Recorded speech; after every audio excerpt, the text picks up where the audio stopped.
तर भावांनो, आज आहे day 46 of 75 days hard cricket challenge. आज आम्ही बाबुळवाडा येथे टेनिस टुर्नामेंट खेळायला आलेलो होतो. मग वॉर्मअप वगैरे केला आणि आमची पहिली मॅच फराटे 11 या संघासोबत होती. त्या संघाने आम्हाला 64 रन मारले. त्यामधले 28 रन तर मला 2 ओव्हरमध्ये मारले होते. मला वाटले होते टेनिस बॉल क्रिकेट सोपे आहे, पण टेनिस बॉल क्रिकेट खूप अवघड आहे.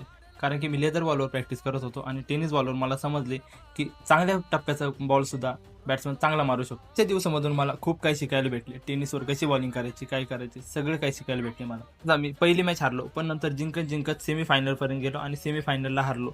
आजची मॅच खेळत असताना मला माझ्यामधलं नवीन व्हेरिएशन भेटलं. मला आजच्या मॅचमध्ये समजलं की लेग कटर पण टाकू शकतो. आज मी 4 मॅचेस खेळलो, त्यामध्ये मला 3च विकेट भेटले आणि बॅटिंगमध्ये माझा एवढा काही खास परफॉर्मन्स झाला नाही. 4 मॅचमध्ये मला 3 मॅचमध्ये बॅटिंग भेटली आणि त्यामध्ये मी 2 वेळा डकत झालो. सेमीफायनल हारल्यानंतर मग डायरेक्ट आम्ही गाडी चालू केली आणि घरी निघालो. घरी येऊन भगवद्गीता घेतली. भगवद्गीतेमधून आज मला हे समजले की श्रीकृष्णांची नित्य सेवा करण्याच्या जाणिवेमुळे मनुष्य सर्व प्रकारच्या कर्मबंधनातून मुक्त होतो.